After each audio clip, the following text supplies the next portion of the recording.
wiser with wine.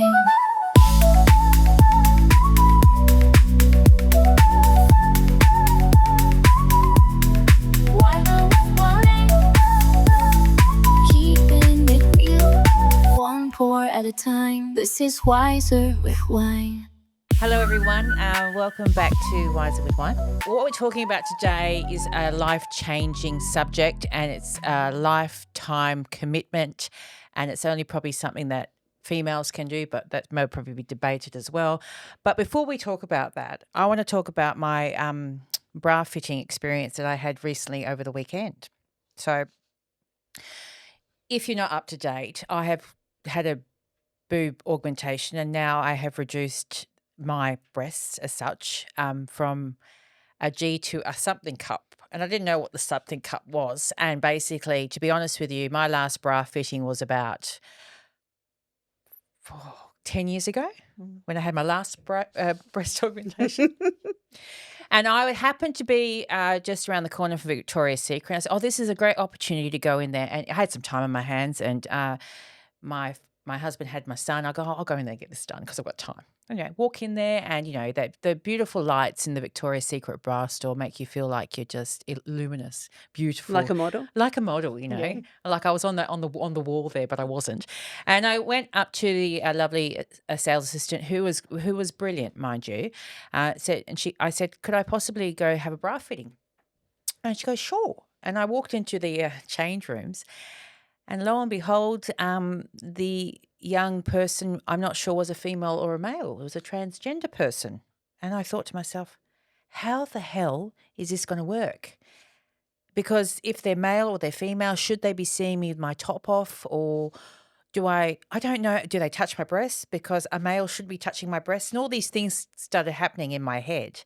But I went through the whole experience, if you can believe it, that particular person did not see my breasts, and that particular person did not touch my breasts either. And I thought that was fascinating because Do they have X-ray vision? Like No, Superman? it's- I'm just saying, like, no, who the hell I'll doesn't just touch give an titties? example, Lou. So she'd asked me to take my top off and take my bra off, and then she'd be behind the door going, "There's the bra," and then come back, and I'd put the bra on, and that person came into the room, and then they'd get me to move my breasts around to fit in the bra. So she essentially didn't really touch me at all. She, if I can say that, or the transgender person didn't touch me at all. The only place they touch me is by getting the bra strap halfway down my back. Well, because generally you would put your own bra on, and you'd know. No, they need to adjust. Yeah. Yeah. Okay, and I found that fascinating in the sense that Still now weird. I suppose, Alex, I mentioned this to you in past conversation the Yes. past week, and Yes. you said to me that you Yes. have. I did have worked as a brief stint in the intimate Apparels? apparels I'm trying to find the Department? word, in David Jones Bondi Junction. Oh, Yes. Where Which is again? very Where? coveted. Where? The David Jones in Bondi Junction. Okay, thank you. 6 months. Were your instructions the same? Yes. Oh, so it's okay. Yeah, All right. yes. So that's So they the go same. in. Feel anyone? Yeah. But sometimes they were like, "Can you move my boobs? Like, can you do it for me?" What, like, where's your arms? They were What? Yeah, all right. But some women like want you to really help a lot. Well, they're but then getting you a start service. we start off just being very removed, like you said, like you just put the bra in, tell me when you're ready, Yeah. tell me when you're comfortable, I'll come in. Do you want me to come in? I'll help with the straps. How do you feel? And then you would get them to use their own hand to move their breast a bit more into the cup. Oh. But people tend to put their bras on and they've still got all this like, I call mine like side fat, back fat. I like to scoop it all into the bra. To make them as full as possible. Did they ever argue with you? I used to always argue, be like, you're this. I'm like, no, lady, I'm this. Customer is always right.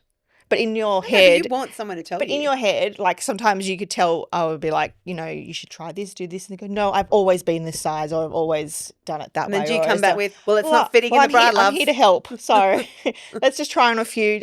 I would usually probably say like different brands have different sizing. So, Which is so, true. one, we might be in like this in another cup, but So I thought I was going to have an exceptional service experience in the sense where, this was amazing. I've got fitted. I'm a 36F, by the way, everyone. Anyone that wants to buy me lingerie, I'm a 36F. How the hell are you an F? No, I'm 36D. Oh. That's how much I don't rest. Excuse me, I'm a 36D. I've gone from a 36G down to 36. I thought you said BC. No, yeah, well, it's a DD at the moment. Oh, that's what they're saying. That's because she's Well, probably that's- small and then circumference. just wait. So- Wait, you'll go buy a bra when it discontinues, and then you'll be like a B or a C. But I thought my service experience was exceptional, and I left Victoria's Secret and walked down the street.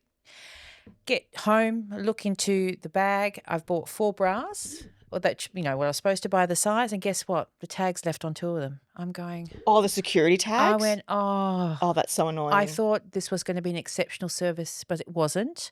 Anyway, I slept on it. I thought I could go back and get angry, but I'm not going to go back and get angry. Let me sleep on it, relax. I'll go back there in the morning. And this is the spin out part. I went back there, and the manager was there on Saturday morning, and I came back and I said, look, there's been a human error here. The tag's been left on the bras. I really don't mind. That was my approach. He goes, this is him. How disgusting. Let me have a look at your receipt and I'll find out who served you. And I didn't want to get the girl in trouble because she was actually she was actually quite nice because I didn't want to get angry. I didn't want to get angry. Your bra. So he scanned the receipt and on his phone came the actual time that who the person served me. So it came up a video. So straight away. Oh, not just the name, a video. A video of me being served by Wow. the sale assistant, which sale assistant forgot to take the tag Wow. off. I went, oh my God, AI. That's all I The kept technology, thinking. yeah. I'm going, wow. He goes, I will deal with this. And I said, okay, it's just a mistake. That's all right. And I left the store and I felt Good on all you, I know. I fun. felt all anyway, but leaving the tag on was annoying, but sleep on it, walk back, and you buy another pair of bra. You buy something else there. It was another Clearly, way. they need Yeah. a release of I something. know. Far out. But before we move into our topic today, I just wanted to get Alex to let us know what to do. Yes. So to our listeners, we thank you for your support. And I did mention in our last podcast that we're going to be famous. And I'm still saying we're going to be famous. But there are some things that you need to do. And I think Alex has got great instructions like my logic. Yes, so I think Yeah. I've been seeing all the numbers of all our viewers. We have great viewers. So really thank you for your support. All we need you to do is on Spotify or YouTube or Apple Podcasts is like or subscribe our podcast. Feel free to comment. We love the comments. We'd love to see what you have to say about the podcast. Also, if you're on our Instagram, please share our reels to your stories and things like that. So if you have any questions, just DM me at Wiser with Wine and I will try and help you. Sorry, I felt like she was going for like Mayor of Perth. Like I was watching her like I'll donate. Oh, yes. Here's 100,000. I'll sponsor you. Oh, You're so God. good. I'd I'd be on the after 10 p.m. Like, can you just fucking be like, this subscribe? message was endorsed by... For fuck, I don't fucking know. All right. So That was so good. I loved Oh, it. thank you. Mayor Alex. Maybe I'm in the wrong Mayor job. Alex has a nice ring to it. Mayor Oh, Alex. It I've does. thought about it. But really? No, I've thought about going into politics. Segue. Oh, wow. My You'd God. be so good. Well, yeah, but my whole life growing up, I loved the kind of junior politics. Like I was always on like the student representative council and all of that kind of stuff. And I thought about Alex. it. But your whole life, like I can't, those people, they give so up, it's just so demanding and just so much of your life. We couldn't be friends. I just couldn't do it. it's too I'll just it's too organise much. all the food and wine functions. Yeah. I'd meet you at the back door. It's just too Come for a much. drink. I'm happy with my nice, boring life. All right. I love my boring life. Don't need to run the So country. we're boring now, Lucy. You're not. Apparently. Great. Apparently. Yeah, we're boring. Far I don't out. need to run the country. All right. So today we're do it so talking well. about. All my friends a would be like, woman. do it. Do I'm like, it. no. You should do it. Nah, no. So we've got all common denominator that we're all sister-in-laws, but we're also all mothers. And we thought we'd take this time, this particular podcast, to talk about, I don't know, motherhood in general, becoming a mum, becoming a mum what you thought it would be, some funny stories along the way. We're going to talk about birth plans, all those type of things, and some great stories. I'm looking forward to hearing about all the stories that we have about, becoming a mother. But where we start from is probably before the baby arrives. Because for both of us, we're quite fresh in being mothers. Yes. So fresh. Renee, you have a 3.5-year-old. That's a jaded question because my little boy was born at 27 weeks. So I always go, okay, he's 3 and 3 months corrected, but 3.5 months out, Yep. so to speak. So yeah. Yep. And I've got a 3.5-year-old and a 1.5-year-old, and Lucy has I was gonna say 13 and 11, just They're to round it 13. out. Yeah, well, they are. Yeah, Are they? 13 and 11. Yeah, I they think. are. Yeah. Oh, shut up. I didn't You just say wait anything. till, oh, you're older, but you are older. I just forget. I've never been good with dates. Okay. And I have forgotten. So No, you've got a lot of Okay, so because the we're pers- freshies, and yes. you've got a lot of perspective because you've had a Yeah. few more But I years don't to think I was simmer on the awake whole the whole mother year. time. So I suppose the expectation. Before the baby arrives. Right. So my expectation was about 10 years. We had some fertility issues coming up. Oh, So yeah. I was on the fertility bandwagon for about 10 years with my son, and there were a lot of ups and downs, but we ended on an up because we were just so determined to have, a little family. Expectations, I suppose, for me, would I be able to maintain balance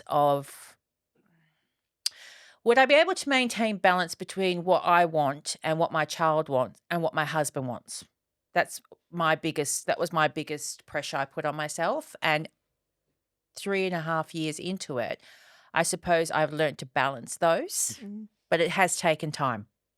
And I feel like what I have to do now is I have to carve out time in my week to make sure that my cup is still full. And I have to stick to quite a probably strict schedule, which I don't mind doing, about me. So, but I didn't really have any because I didn't really, before he was born, I was working as a full-time teacher. I didn't need to think about working after having my little boy, which is that's a privilege in itself. The birth plan itself, well, that went out the window because Matthew was born at 27 weeks, and that was just ridiculous. And I didn't even have a third trimester, which is ridiculous. I didn't even have one because Matthew was born at the beginning of the third trimester. I didn't even have that. The anxiety, though, I think you've mentioned anxiety in this. I think I do think that I had an anxious pregnancy because of the fact I had been waiting such a long time. And I'm an anxious person anyway, and the hormones didn't help me at all during my pregnancy. That was my before the baby arrived. That's how I was. I was anxious anyway because there was just so much going on. Yeah. And how were your? Yeah, because I was working full time, and then got pregnant. Our journey to get pregnant was very different. We were very blessed in that we just wanted to have a baby, and first go, it worked. So that in itself was a very different experience. And then when I have the baby, you think, oh, I'm still going to have my job. I'll just have to be a bit more organized. I'll do some exercise. I'll do all that. Oh, God. And it completely changed. I think you just become so much more aware of the amount of hours in the day. Yep. So I said this to Christo the other night. We snuck out of the bedroom after the kids were asleep, and we're sitting on the couch watching TV, and we watched like one show for 45 minutes, and then that was it. Then we had to go to bed. But I said, all right, we used to come home from work. It was like 6:37, have some dinner. I was like, we could watch like 3 or 4 episodes of this, go to bed at like 11 o'clock and not have any issues. And now it's just the time. And then back then I used to give myself crap. I used to be like, oh, you've got so many hours in the day. You should go to the gym. You should be doing this. You should be doing all these kind of things. And then now with kids, like all the time is gone, and you'd be lucky if you get like an hour. But you have to be just so much more diligent in organizing and scheduling all those things in. Like you said, just to make sure your cup is full and make sure your other different cups are full. You wish your cup wasn't full. Mine's, You're like, oh, I guess do that's I a have to question in fill it up? itself. Like, is your cup full? You know, like I feel I have to work on my cup being full, but then sometimes there's phases it is full. Scratching my head here because I really don't know if my cup is full. I don't know because I don't know what it feels like. I can't now not imagine being a mum. Yeah. That makes sense. Yeah. I do know how I feel when I drop off my son at daycare and start driving the car really fast. You do this? And I put I up do still. and I put up in excess all the way up, and I open the what I'm trying to say, the Sunroof? sunroof, and I go woo. But that's only for about 15 minutes, and I close everything on and turn the music off, and then I start missing him. So I don't know. It's a funny Double-edged sword. Yeah, it's a double-edged sword is a great way. Sorry, you just saying that. You know what just came into my head? Have you seen that? Is it a TikTok? It's so, my sense of humor. I think it's what was John Stamos in that? Everywhere you go, Full House. Yeah, Full House. It's Full got House. the Full House track on, Yeah, the yeah, intro, yeah. and it's got this, like, school holidays coming up. I think they use it for everything, and it's got a parent, cooking dinner, and she goes with a knife, and she goes, Oh, you sent and then that one, Lucy, and you then they sent do it that to me, again. yeah. She goes, or like clean, drinking like Drano or something like that, or getting electrocuted, and they go, and I think, oh my God, it's like, oh shit. You've got this, but then like you don't have it for a second, and you're like, oh, I miss it. It's Yes, that it's kind of. That's what funny. made me laugh. I thought that is so true. The meme you sent of parents before kids on the weekend and on the weekends. I love with those. kids. So before kids on the weekend, there's two parents. They've just been to the gym and they're sitting at their pool with good. their margarita. And then it's like on the weekend with kids. And then there's a mum just staring at the TV going, God, kill me. And the kid walks past and throws a toy in their face. No reaction, it just rebounds. You're like, that's like, my life. kill me. I love all those because you can so relate. And it doesn't matter what age Oh, the it's kid so is. true. There is no weekend. You always ask me at the beginning of the podcast, how was your weekend? there's I got nothing. I drank. I had a margarita. Do you know what made me laugh? Mum Highlight. goes, what did you do on the week? I go, I don't know. All I know is I drank. And she's Yeah. like, I'm really worried about you. And I'm like, you've been worried for the whole life about drinking. It's like water.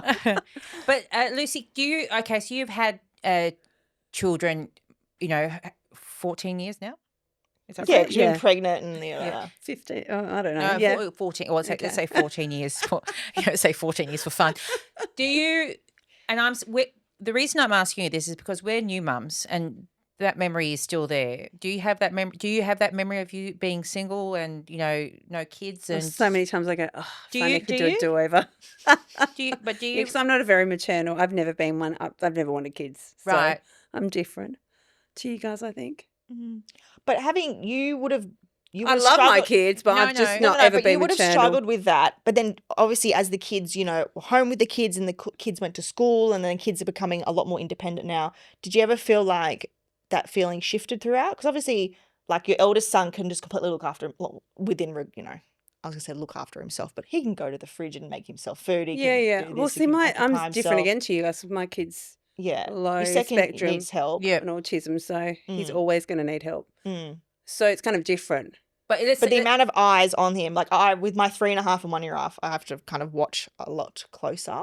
Like he can. I kind of switch off half the time and just go, oh God, let's fingers crossed he's okay. Seriously, but no, in the because house. no, but he's all right. Like it's just different. Like because I'm lucky I've got the two because I couldn't carry full term for this because I've had six pregnancies. So the two. So the first one before my eldest had no heartbeat but was over 4 months, but I didn't know because I didn't realize I was pregnant, and only because I was broke because I was dancing and stuff like that. I had enough money to do the morning after pill and I gave it to my girlfriend. Right? And I always think going, shit, if only it was me. No, jokes. But yeah, no, I was, so then because the fetus was dead, I think it died at 3.5 months. So when I was getting sick, it was actually apparently poisoning me. Yeah. So when I had the D&C and stuff, that was kind of traumatic in itself because I got told I could never have kids. So then when that happened, on the day we were going for the ultrasound is when I actually was like, oh, I'm pregnant. All right. Like I actually was like, I don't want this baby at all. So then when I found out it had passed away, I actually thought that was my thoughts, which was really weird, kind of a weird shift. But then after, like you say, biological clock, because I was speaking to everyone, which is a normal thing to want one because I had missed one, but I actually didn't want, it was the whole thing that I got to have a kid. But if I actually looked at it, I didn't want kids. You know what I mean? So I've got a kid. I can't return it back. It's not like layaway. Like I can't return it now. So I love my kids, but yeah, I'm not and I think there's a lot of people like me Look, that will say, I go like my friend, like we had a relative that just had a baby went there, and it was so cute. But literally, they went, "Do you want one?" And I literally froze from the inside down there, Yeah. and it was like I'd rather sit on barbed wire back forward. Like that's how much like. Great. No, I just have to give you that graphic because that's how much I don't want them. But I love my kids. Yeah. I'm just, definitely. It's just a different experience as well going through that like 6 times. Like it's just like, wow. Yeah. And I think back now, so, my little boy is 3.5, and I think if I think about him first coming home and first how much we had to do, I'll never forget one morning. I woke up, and by the way, I had my little boy at 44, and I had to have a breast pump in order to give him breast milk. And anyone who's pregnant, and I'm going to say this as an advocate, and if you feel like you need to give your child breast milk and you can't, don't let anyone tell you any different, okay? Because if you can't make breast milk, it's not a big deal. And I'm going to say that because I was under so much pressure to produce this breast milk for my little boy. And if he didn't have it, then there'd be, all these things that would go wrong with him. I only had him on breast milk for about 3 weeks. So that's all I could do. And then he went to formula, and he's fine, everybody. He's fine. But I remember one morning we were all in the same bed because we moved into a new house, and I had a little boy all in the period of 3 weeks. And I don't recommend that. Okay, don't move house and don't have a baby in 3 weeks.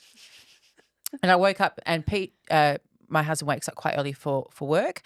And basically I am sitting there with Matthew on my arms, and I've got, a breast pump here and a breast pump here, and I'm trying to make milk while I'm holding Matthew. And my husband turns around to me, he goes, "How can I help you?" I said, "Do you think you can help me? Do you really think?" So I let him go to work. Love that. Because it's true. I remember that morning clear as day, because I had the pressure of that, and the pressure that, my little one was premature, and heightened anxiety, by the way. You said third trimester here is quite high, but for premature mums, the anxiety over the first 12 months is, I think, threefold in accordance to, and look, I'm not a martyr. I don't think about that, but I do think about that morning with, my husband trying to ask me how he can help me. But there's nothing you can do, because at the end of the day, you're the one. I mean, I don't know, everyone's different situation, but I was the one who was a caregiver. I was the homemaker, and I would have to, my life was revolved around him for the first 12 months, like, his naps, his feeding, the weigh-ins. And I look at my life now, and he's only 3.5, and there's already this independence growing, if that makes sense. Like he's, he goes to daycare. I don't have to do half as much around him. So when people say being a mum in those early days, time goes quick. Time does go quick, but the days are goddamn long. Yeah, that's really true. They're really long because you got to do so much. And as you said, the hours in the day, I always felt this constant mother guilt. Oh my God, have I fed him enough? Have I given him enough sleep? Then you go to the lovely community nurses, and honestly, if I could get I shouldn't say this. If I could get a bullet, I'd use it sometimes, because you get pressure from them saying that you're not feeding your child enough, and they don't help. They just keep saying, do this and do this and do this. The amount of pressure you feel, I think, in the first 12 months of being a mum of a baby is just, it's astounding. And there's no reprieve, no reprieve at all. Well, it depends what kind of community nurses, when you got to do those things, come out to you. Because I will say this, and I have said this to you, when I had my second and I had baby blues hard, because there was a lot of things that had gone wrong, and they were so sweet. And when I told Alan, he was like, "Oh my God, you're going to get thrown in jail," because I had her and she was a learning nurse, and came in. They said, "How are you?" They do that. "Where are you out of 10?" I was like depressed. I was like, "Oh, I don't know, 100 out of 10. And she's like, "What's going through your head?" And I didn't even think in my audience, me with no filter. And I literally described how I wanted to throw my son while driving through the window over there. I said, I just can think, and I can hear him hit the thing. And I go, "I've got no remorse. I'm just keep driving." And then I realized where I was when I went, "Oh, shit." I was like, I was only joking. And she actually said to me, which was the sweetest thing, she goes, "The people that actually say that and actually communicate how they're feeling are the ones that don't kill their kids." And I was like, I go, "Well, I could just go out." And she goes, "No, better to verbalize it than keep it inside. But it was just like, wow. Then we had a laugh, and she goes to the girl, "This is normal." I was like, "I'm not deranged. I'm not going to go kill him. Please don't call the cops on me." He's alive still. He's still alive. It's okay. But no, other time I was like, oh my God, she was really supportive. But the first time, oh my God, they were like, "You need to do this." I was like, oh, fuck off. But then when it's your first child as well, like, you don't know any better. Well, you don't. So then you stress. I swear all day I was Googling stuff. And then if the nurse said anything to me, it was like Bible or gospel. I had to try and, I didn't know. And then the second one I did with Sophia, like I just did the mandatory one where they have to come to the house like a few days after birth. Yeah. And then I've never been back since. And you see, you don't have to. I don't have to. Yeah. If I had a problem or if there was any issues or concerns, or if, obviously I have some people around me. So if you guys ever expressed something's wrong, or my parents, I would take them straight away. But if there's nothing wrong, second time around. Do you not feel the pressure with those things? I'll never forget so much the pressure. first time we went. I swear to God, I came back and Alan was like, "You are not going back to one of those things." I felt like one was already a rock star, one was a president, one spoke like 75 different languages, and my kid couldn't even speak one. Yeah. It was like I came in there was like, it was just like this thing. And then what did one say? He goes, "What did your kid do?" And I was like, "Oh, it's just breathing, like he can breathe." And I was like, wow. Are you talking about mothers groups? Yeah, like that whole shit. I just came out and go, I'm never going to one of those things ever again. And then speaking to my bestie who was living in London at the time, and she, our kids were 2 weeks apart. I'm like, "Oh, these fucking mothers groups, I'm not going to these ever again." And this was her second one, and she was like, "Man, I've got a wicked mothers group. Like, we just went to the pub and had like a drink." So I was like, "I need to find people that drink and go to the pub with the babies." I'm like, "This is England, like it's different." I was like, wow. And I think there's a few things that popped in my head just then. First, I'm very similar to you, Alex, where I will believe anything that somebody tells me. Especially if they're in a position of like being a doctor or someone like that. Maybe that's got something to do with our private school education. Have I not said to you, I'm going to tell you I will something, then but go don't Google take me for word? and make my own decision. Yeah. So still, like, you feel like But pressure. I resonate with that. I also resonate with you, Lucy, about mothers groups. But one bonus for me is I had my little boy in COVID, so there was no mothers groups. Lucky. Which was great. I've got a very good friend. I won't say her name on air in case she doesn't want me to publicise her, but she knows who I'm talking about. And I met her in the NICU when our sons were there, and she is my rock. She's a big shout out to her because she was my mother group. I only had one other person to bounce off, basically. And but those ticking those boxes is just, and I really hope somebody with a heart in the public sector can hear this conversation, because I'm telling you now, just words have so much weight. And words have so much meaning. And you are dealing with some women who have gone through maybe a traumatic birth or a premature birth, and you say stuff like it's, off the cuff. And if you're anything like me, I was extremely emotionally sensitive in the first 12 months, but that sensitivity wasn't there in the public sector at all. And I actually I stopped going to the child care nurse because I was going to kill her. I really was, because there's no sensitivity. Oh, this and this, you got to tick. And I know it's there for a reason, but I do think that in a place like Perth, Western Australia, and we're so educated and we're so first world apparently, people should start really looking at how they talk to bedside manner. Sensitivity training. It could be just the delivery. I'll lead you on how to be sensitive. Not that I'm sensitive, but I can tell you what not to say and what to say to mothers. And you're just pushing them into this really dark space. And the other thing I want to say about that is we are so lucky that we're sitting here and having this conversation as mums, because we wouldn't be having this conversation 30 years ago, because we're not expected to complain as women. We're supposed to take it on the chin and just move on. And what I do understand, I've done a bit of research into this post-baby depression. Really, nobody actually really started talking about it until recently, I think, post that baby depression. And I think a lot of women in the past, and I'm sure I have listeners out there that have had that depression, and they didn't realize they had it. And, from that, lots of things happen. But I will say I'm happy to be a mum. I might be, and I might be angry about a few things, but I wouldn't change anything for the world. Yeah. But that's looking back 3.5 years. And I hope that we can help some listeners out there who are going through that struggle right now. don't take everything they say for gold. Don't take it Get a second seriously. opinion as well. If And it's got a lot to do with maternal instinct as well. Go with your gut because I That's tell the you, biggest thing. yeah. Go with the gut. go with your gut as a mum. You know your intuition will lead you to the right decisions. Yeah. But I just wanted to talk about, before we start talking about motherhood and early days, I just wanted to talk to you about, now, question for you both. How did your water break? Was it like in the movies? Was it earlier than expected? Then I'll say my story. Your water break.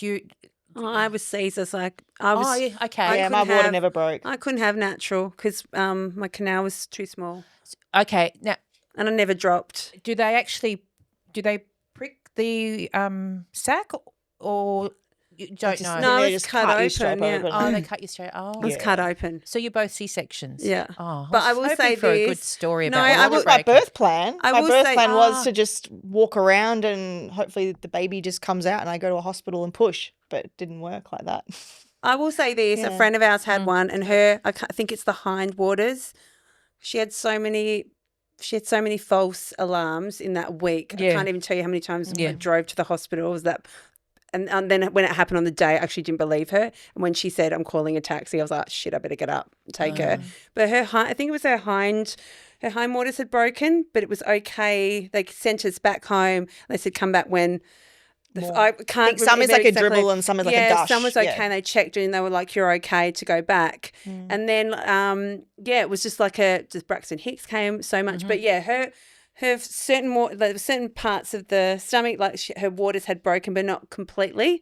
So they wouldn't induce or anything like that either back then. I know things have changed. But yeah, no, that was because I didn't even know. I thought once they broke, that was it. Like Well, you had to go to hospital, but yeah. apparently not. And Alex, so why did you end up in the C-section, not following your birth plan? Yeah, so my birth plan was just to go to a hospital and push. Yeah. But Raf, Obviously. Raf just started getting really, really big, and I started showing signs of preeclampsia. Oh. Yeah, and obviously, because by the time he came, I had a big disagreement with the actual date of birth. So the estimated date of birth. So from the scan, I originally, he was supposed to be born, from the time of conception, he was supposed to be born on the 12th of September. But the first scan read, I want to say the 18th of September. Oh, wow. Yeah, and then later scans showed maybe like the 18th or 21st. So then they kind of went off his due date of the 21st. But then my doctor was actually really understanding and trusted me because I was like, my partner is FIFO. I know the date that we can say. Plus, Alex is a mathematician, so she would know the dates. And I knew I have an app where I stored Yeah, all my okay. periods for like I had 4 years of data. I had so much data. I was like, this is the day he conceived. This is the exact moment. So he's meant to be due on the 12th of September. So my doctor was very, very understanding of that. So we went in, we tried to induce a couple of times and it didn't work.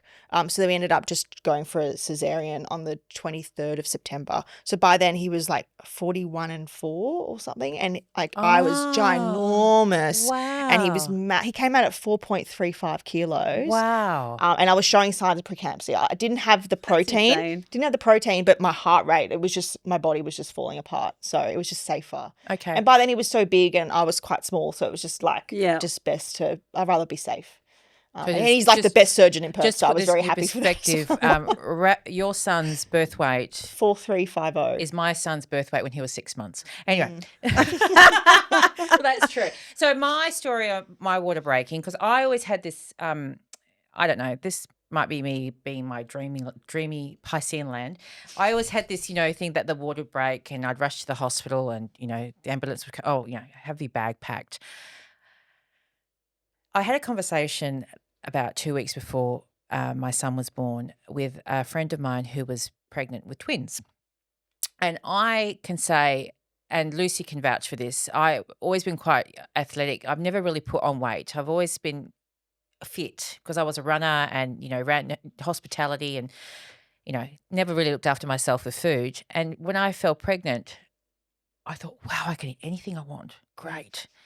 So I put on 24 kilos. Well, she ate like a trooper, let me tell you. 24 kilos in the first 5 months. Well, I think 5 months. And I started to get ashamed of the fact that I was putting on this weight because I was talking to other mothers and I said, you shouldn't really you shouldn't really be putting on weight. I said, well, I feel like eating because I never had permission in my life to eat whatever I wanted. And I thought, if I'm going to try and nourish what's in me, I'm going to eat whatever I want. And I did. I used to have a tub of connoisseur ice cream every other night. You used to come past a week, give me Maccas. I know. I was eating like a horse. We ate and look, together. I'm not ashamed of that. Oh, no, I enjoyed it. No, I loved it. And so I spoke to this fellow friend of mine who was pregnant, and I was actually feeling quite uncomfortable. And I said, God, what do I do about underwear? Because I don't really like wearing, full brief underwear. And then I got bigger G-string underwear and that wasn't working. I go, what do I do? She goes, you know what you should try, Renee? You should go and buy those briefs that have a pad in them. Oh, that's right. I remember this. Oh. And I went, oh, okay, sure. She goes, you may not be leaking, but they're actually really comfortable and they're really comfortable to wear around your stomach. So that was on a Tuesday before. You came to mine to let me know. Yes, Like, go look what I'm wearing. That was the week he was born. Anyway, cut long story short, I ended up in East Freo and I was going for my diabetes test, which I thought I would fail because you'd think having a tub of connoisseur ice cream every second night, I'm definitely going to have diabetes. And then they make you drink that, everyone knows, they drink that ugly juice. And I went next door and basically in the shopping centre and bought these undies. So it was a Thursday morning. Wednesday was the diabetes. Thursday morning, I used to live when I was living down south, and I would travel about 30 minutes to my work, which was a school at the time.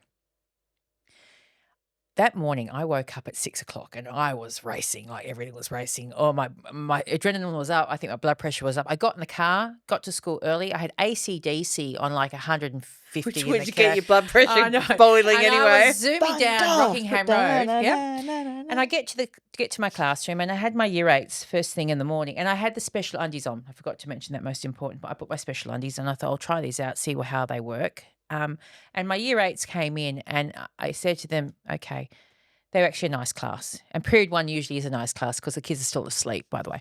And I said, oh, Mrs. Lombardi's not feeling very well, which I wasn't at that time. I said, can we just, take it easy? And they all listened to me. Beautiful children. That class, God bless you.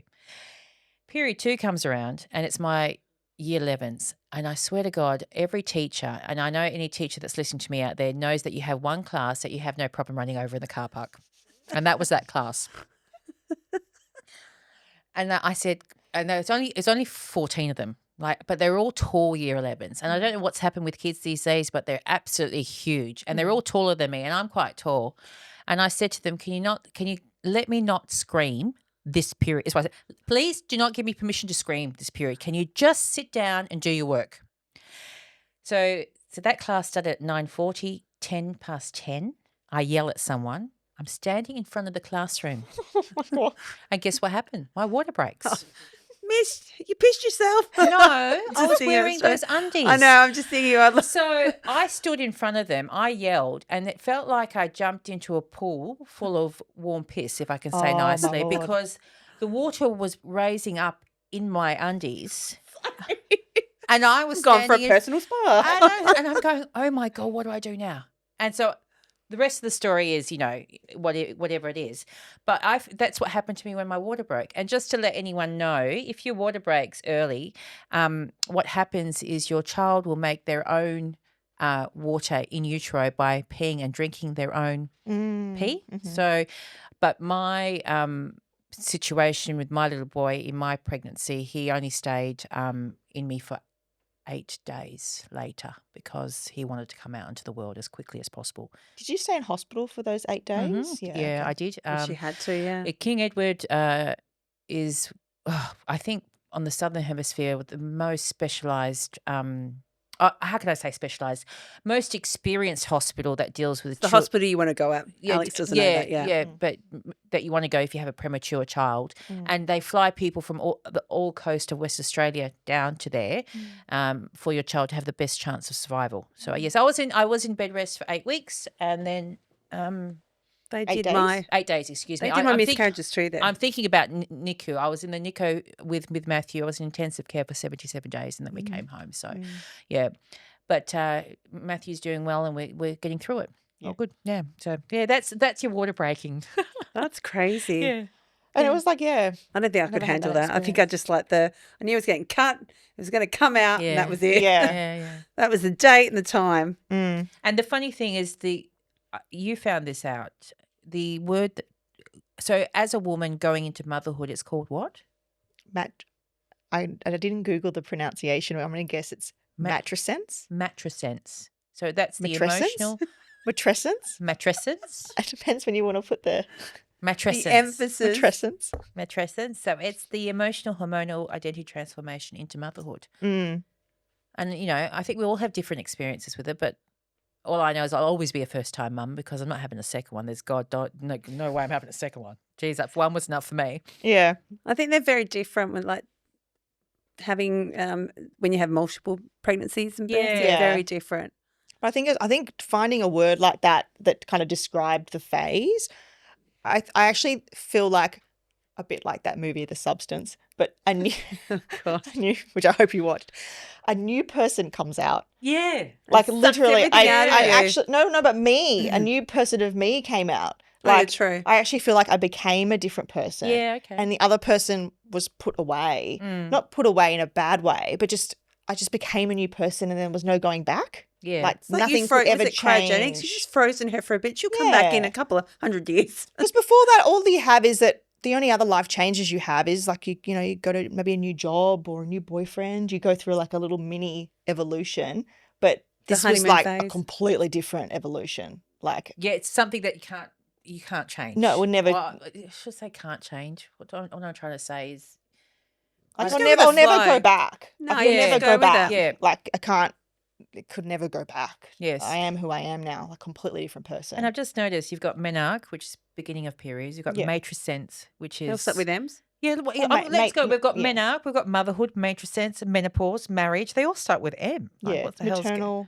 I think it's just the Latin word. Oh, is it? I think it's some that's Latin nice. word, MA something or other. That makes it sound romantic. There is a reason. Well, it is romantic, but it's, you just got to think about the other side, how much hard work it is. Would you change anything about your early days of motherhood? Do you feel like you could have done anything better? Oh, that's No, a tough one. this is not in a critical way. Is No. there anything you would have done better to probably make things less stressful? I guess you just don't know any. It's so hard. Like, because the second time around, I just didn't feel that pressure or feel the anxiety. Like we talked about the anxiety of things going wrong and things like if someone, I was just so concerned with Raphael's development and every little milestone had to be on a certain date and a certain time and certain, Which like- doesn't happen. yeah. And then having the second one doing the complete opposite has just taught me that there's just so many other different factors. And girls and boys are so Genetics, different. boys and gender differences, genetics, environmental factors, things like that just play a complete role. I probably would have just told myself just to take that pressure off and not. Obviously, you need to meet certain milestones in general, like because it does help to get help early if there is a problem. Yes. But also sometimes there is spectrum in that. Like there's times that like Raph was massive, like he was off the chart in size. He was very much off so the like he was off the chart, but he was still skinny. He had Yeah, not 'cause one. he's tall. He had Yeah. not one roll of fat. Yeah. Whereas Sophia had like 3 fat Michelin rolls baby. on her arms, and I had to clean Yeah. the creases of her. So I always felt like this pressure that Raph was too big, but he had not one. He couldn't pinch his skin. Like so, I could in my gut was like, no, he's not fat. He's not overweight. He's just He's tall. big. He's tall. he's Yeah. tall, yeah. He's just solid. Mm. So just I would have just taken the pressure off myself, to not take some of those things so personally. Lucy?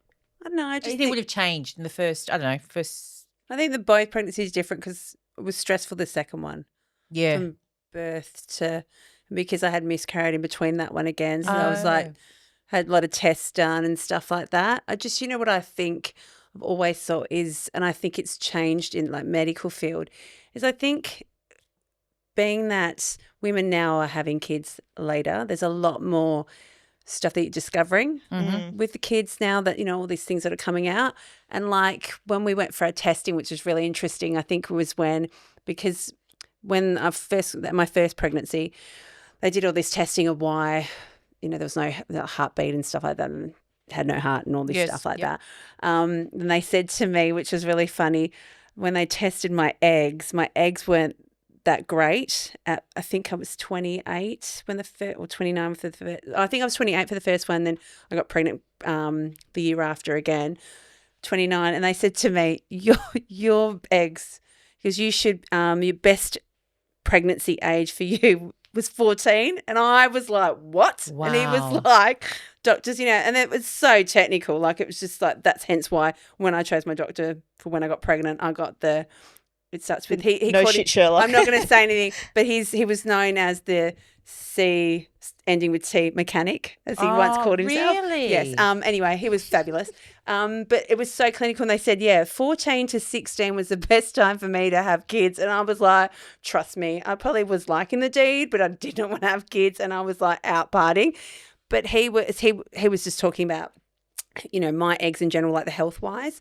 But it was just interesting, that aspect. And then they were saying that women are having kids a lot older, so all this stuff is coming out, and then more things are happening. There's more of now due to our lifestyles and stuff like that. So that was really interesting to hear, because like, I didn't want to have any kids, and when I wanted kids, it was like, oh my God, like, shit, am I too old? And so so the two were different. I was more chilled. I didn't realize how chilled I was in the first one. I thought I was that. But then having the second one, I was like, I knew I was pretty cool, because our kid was like, the tech, like you were saying, textbooks, like she was like, oh my God, something's wrong. It was like, ours was like, after a while, it was like everything was 6 months after, in the books. I stopped reading the books because it just did my head in. I didn't Google because that did my head in. And like, our first kid was like so chilled. And then when I look back, I think this is me, my brother, like so chilled, like didn't want to crawl. We were like, shit, he can't walk, something's wrong. Walks like, I think it was like 13, I can't even remember that exactly, 14 months. He mosey on, like it was like a real, like how he walked to it was like such an effort. And I think because his head was so big, like we call him the head, because unfortunately, like it grew now, like, and it's a cute little head. Like he had this real like bitchy resting face, but it's like I'm pissed off all the time face, like, combined with bitchy resting face. Like it was just a different time. Yeah. But the second one was like stress the whole time, like it's going to die. And then it was like, oh my God, there's something wrong with it. And then I knew something was wrong with it, but then it was like totally left field of what was wrong. Yeah. Like just, very different. I just think in all these stories, and I like having these conversations, because we're all in different times now in our motherhood journey. Well, not different times, different places with different things going on. But I always say when I talk to people about motherhood that love will always prevail. That is always your child. Like there's no if they're not textbook, or if they're not meeting milestones, or if they're going to be a little bit different. I think the one thing that my child has taught me is that love is forgiving, and it's something that will get you through.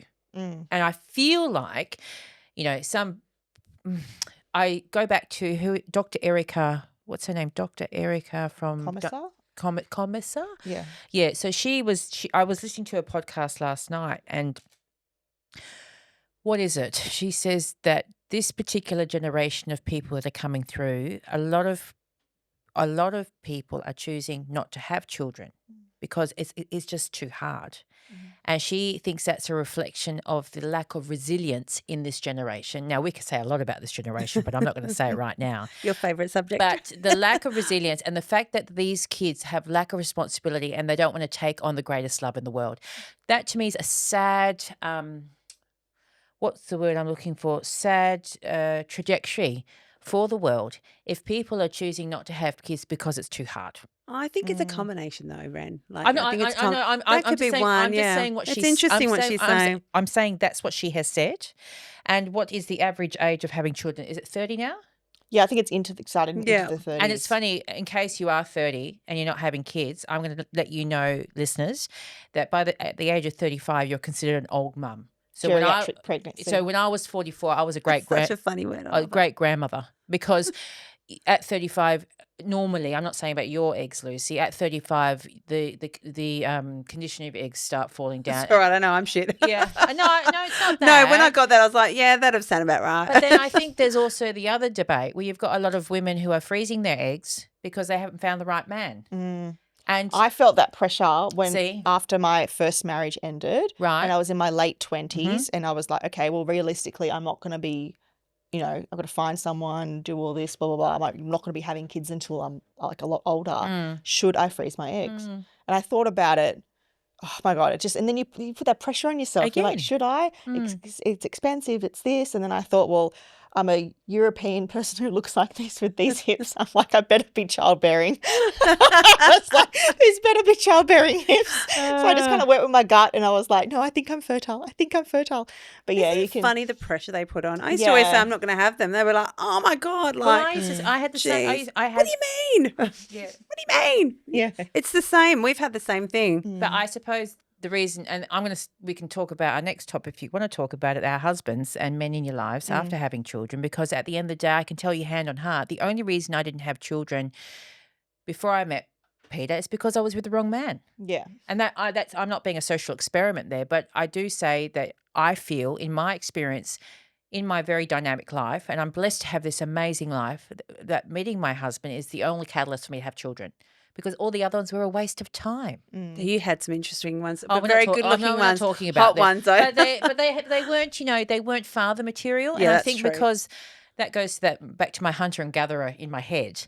If you can't provide for my child, and I know that sounds so pretentious, but I always wanted to have a child with somebody, and because I did everything in my life by myself. I just wanted to be with somebody who could provide for me and we're in it together. And I don't want that pressure. Because what you're talking about, that pressure that you feel, I felt that pressure all the time because I was, in a work environment that was not normal on a cruise ship. And then I was running restaurants at a time where, men were doing it. And I just wanted to have something that I could share with somebody. And for me, it was a child. I think that's the key. You just want sharing. Like it's Yes. a joint thing. All I knew is that I don't think I could ever do IVF on my own.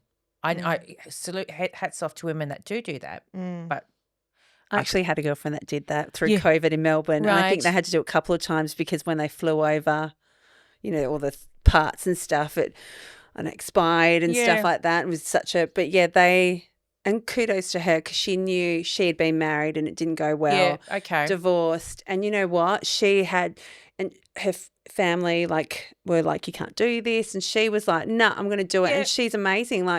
Her babe, and she did it, and the babe was great. Just amazing, just watching her, and seeing her, and thinking, "Wow, you did it." But she's got no regrets. No. She's always been like that with life. I'm going to do what I want to do. And I suppose now, if I look at my relationship with my husband, it's very much the way I pictured it would be. Like he's the provider, I'm the home bearer, I'm the caretaker. But there's always he can walk in at the end of the day and ask me how was my day, and I can just vent for 25 minutes, and he's quiet, which is nice because it's very rarely that he is quiet. At least he's quiet. I get told, just give me a second. Yeah, and no. Yeah, I think that's something we've learned. And I'm like, just let me tell you what I want to say to you. That's something we've learned on the journey. Alex, how is your husband pre and post baby? Yeah, I think, God, how are him pre and post baby? I think Has he changed? it's changed because, like I said, you become a different person when you have kids. So I think I think we both evolved into better people, Yeah. So and obviously having kids brings out different sides of you and your personality and yourself and things like that. So I think I saw him, I'm surprised. He's a really good dad. I'm surprised. No, I get you. No, but Can I say so? Even I'm surprised. I go, what the? I go, who are you? You hear of all these loser dads, and there are loser dads out there. But he was extremely hands-on and supportive. No, he's good. and He's good. He's amazing like that. So that was really nice to see. Mm. I think it's really surprising that men actually change. Yeah. And I mean that in the nicest way possible. do. Yeah, but they actually change. I find that surprising. Yeah, they change too. Mm-hmm. Some unfortunately don't, and probably still think, you hear stories of other dads that are they just come home from work and they still want to have a beer and sit on the couch, and the poor mum's been there all day with the 2 kids and she just wants 5 minutes to go pee by herself, and dad's like, no, I want to have a beer first. You still look after the kids and I'm just going to, it's like, no. So whereas if Christo came home from work, I could just be like, baby. See ya. Like a rugby Later. ball. Off you go, baby. No, exactly. But I wanted to say as well, the whole having kids, being married or not married, or not with a man or without a man. Like I personally never imagined having kids without a man. Yeah. So that when Krista came along, I thought, Mhm. this is it, you know. But having him start FIFO and all of a sudden me having to go, say, 4 weeks in a row without having someone there, I thought it was like an interesting challenge and a small peep into what it's like to be a single mum. Mm-hmm. So my hats go off to all the Yes. single mums out there. I agree. Because holy moly, I only have to go through 4 weeks They don't straight. switch Yeah. off at And all. I know that help is coming. Mm. So I can't imagine what it's like to not have that thought in your head. But you become it again. I'm a different mum when I'm a single mum versus when he's home. I'm a different mum. And I think that's been like an interesting It's a dynamic it's an thing. interesting experiment to understand what it would be like to be a single mum. Yeah, and if I can intervene, I know a lot of single mums out there, and a very good, my ex-boss, hello, I won't say your name, but she was a single mum and she's a fantastic single mum. And her stories are very different from our stories. Like what she had to do with her son, because she has to be mum and dad, and now he's a teenager, and you know her stories are just it's hard. Yeah. It's hard to be. And that Dr. Erica #dynamic parents, she has said on her podcast, a child needs a mother and a father, and you know that's living in a perfect world. Not every child's going to have a mother and father, but to get a best outcome from a child, a mother and father is necessary in a child's life, or a symbol of a mother or father is important for them to be mostly emotionally balanced kids. But we don't all have that opportunity, but we are thankful we have that opportunity in our lives, I think. Yeah. And do we want to, anything else on motherhood we want to talk about before we I feel start? like we have another 5 hours that we could Yeah, talk so I about. think go on I going. think we're going to continue and do another motherhood special, and we'll let you know when we'll do that, because there's just so much to talk about, because your life changes after you have kids. In a good way. In a good way. I was going to say. I was like, Net in a good positive. way, and then bad way, then good way. No, in a good way. You're a different person. Yeah. I Different person. feel like I sound like no, it's in a good way. It's in a good way. So shall we do rock? Yeah, let's do paper, that. scissors? Out of Let's these do two. that really quick. Out of these two. Oh, is it Adam? Oh, yeah, it is, 'cause you did it last. Oh, Already done yeah, one. okay. So I didn't even think. Okay. I'm out of it. Ready? So on 3, and the loser has to, Okay. 1, 2, 3. Oh, I'm the rock. loser. She beats you. All right. So I'll just, in case you didn't see our last podcast, we have thought we'd introduce ourselves to you. We talk a lot and we are very open and honest, and we like to do everything with a sense of humour, which is our brand. And so we're going to talk about Lucy was last podcast. We did these 10 crazy questions on her. Of course, will be next podcast. There'll be no rock, paper, scissors. And now We can do it anyway. just a bit of fun. And now we've got Alex in Yes, the ask me. in the hot seat. Yeah. Okay. And it's not rushed. It's truth. Yes. Okay. So, my dear Alex, what do you do first thing in the morning? I splash water on my face. Oh, I go really? straight into the bathroom and I go cold water. Now I feel like a dirty cow. No, it's to wake me up. Good girl. It's to prepare and then I go have a very strong coffee. But normally it's the cold water immediately. Okay. Yeah. All right. I like Fab. that. Question 2. What reality TV show would you absolutely thrive in? Now I'd love to say Below Deck like you ladies. I actually think mine would be Survivor. Oh, I could so see you on that. Yes. I #would win Survivor, and I've been watching it since I was like 12 or whenever it came out. Yeah, I don't get it. I love that show. I reckon That's I could secretly win Survivor. Yes, she so could. #Shine Productions. There's your Contact next me. contestant. You should be an Contestant. ultimate survivor too and win that. Yes, I would like to Okay. win Survivor. Fantastic. So what part, if you were going to change one part of your body, what would you change? It's funny. I'm glad we did this just now in this podcast, because if you asked me this before having kids, I would have probably said I wanted to like lose weight or do this or do that. But now I'm like I'm so much more at peace Wow. with my body. I don't think I would change anything. For me, it would be more just nutting out my diet and making sure I'm the healthiest version of myself. So And good if I lose weight or gain muscle or whatever in that process, then that's the process. But I could not care less anymore about what I look from like a measurements perspective. Okay. Yeah. And here's me who just did breast augmentation last week, but we won't It's go me trying to there. lose weight, and today I'm like, man, I don't care. I'm put on weight. I don't Over care. it. Like- Okay. Question 4. If you had to get a tattoo right now, what would you get and where? I actually have a Pinterest page dedicated to this. Ideas of what I would get. God, Alex, I love you. I would get, because I have my little like Kobe Bryant tattoo here. So I would get on this side, I want to get 4 triangles that represent the 4 members of my family. So like big one for Christo, one for me, and 2 little ones for the babies. But I would have them look like mountains as well, because Christo and I met in the mountains. That's cool. So I would have the 4 mountains of our family. cool. Yes, That's what I a would get. Tory and romantic in her. The ground, the earth, The ground, yeah. the Taurus, my rising Taurus. What did you want to be when you grew up, and what happened instead? Prime Minister. No, I wanted to be a lawyer. I Right. originally wanted to be a lawyer. And then when I was 16, I did a week's long employment. What do you do when you're 16? Oh, work Work experience. experience, thank you. At a law firm, a very amazing, prestigious law firm in Sydney. And what happened? And after the first day, I was like, I don't want to be a lawyer anymore. You can't lie. You can't didn't- lie. It wasn't Yeah. that. It was just Too much. the corporateness of I don't know what it was. And then what did I end up doing instead? I'm just a mum now. Okay, you're not just a mum. No, but I'm leaning into the role. Yeah. It's my new job. All right. It's my role. It's who Okay. I am. I'm a mum. It is a job. You just Yeah. don't get paid for it. Yeah, Yeah, exactly. that's very true. What's the one thing you always lie to your partner about? Oh yes. At the moment, just so I can get some peace and quiet, I do lie about how severe my periods are.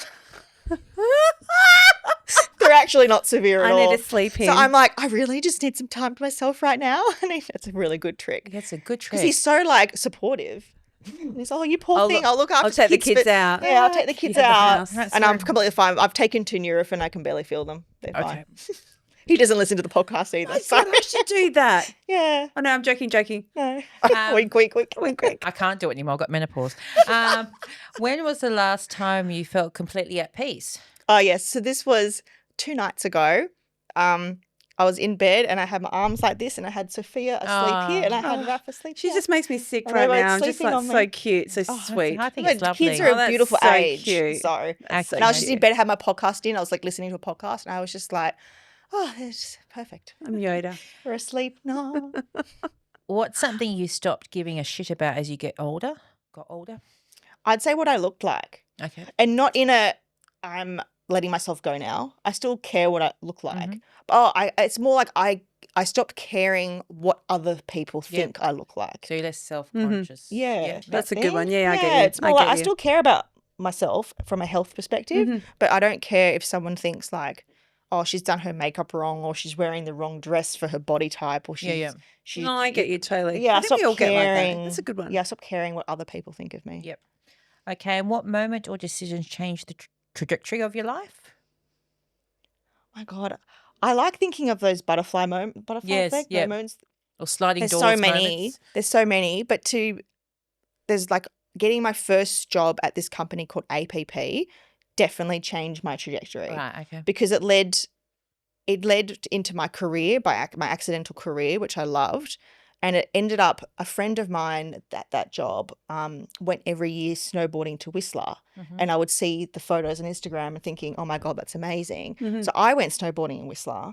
And then I met Christo there the second time I went. Oh, That's okay. crazy. So that led to me moving here to Perth and Yeah, like yeah. everything. So I think That's if a I big didn't one. have that job, I wouldn't have met that friend who Yeah. went to Whistler, and I wouldn't have gone at that exact time Mhm. and met Christo. It's all that and we little- wouldn't be here. I think that's the first moment. Okay. And final question. What advice would you give your 16-year-old self? 16, I'm at school thinking about what to do for career, picking uni subjects. I did a uni course that my parents gave me great advice, which I'm not going to I'm going to share, is do a subjects that you find interesting. Mhm.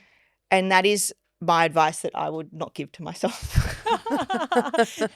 Because you end up, unfortunately, like with a degree that you don't want to do anything with. Doesn't relate sometimes, Doesn't I think, when you relate. change. So Yeah. my advice to my 16-year-old self would be like, it's hard though, because I'd be like, probably just go traveling more. I did lots of travel. But to do more. But to do That's what more, mine is, if I wanted to more. be something specific, like a doctor or an engineer or something, then yes, you should go to uni to do those classes. But don't necessarily feel like you just have to go to uni for 4 years for the sake of going to uni for 4 years. fair enough. There's lots of other amazing things in life you can do. Yep. I probably would have liked to become, now watching F1, becoming doing an engineering degree and becoming an would have F1 been mechanic amazing. and being That on would the be road. cool. She would have actually been really Travel the so world. There you Oh, go. so yeah, that would have been good. into it. Your two loves together. Daniel Ricciardo, call me. Can we end on that? Yeah, let's end on that. So if Daniel Ricciardo's out there, shout out to you. Give Alex a call. She'll take the call any time of day or night. Yeah. Thank And you. You have a cousin? We will, so we'll see you next time. Thanks for listening. And yeah, see you girls. Bye.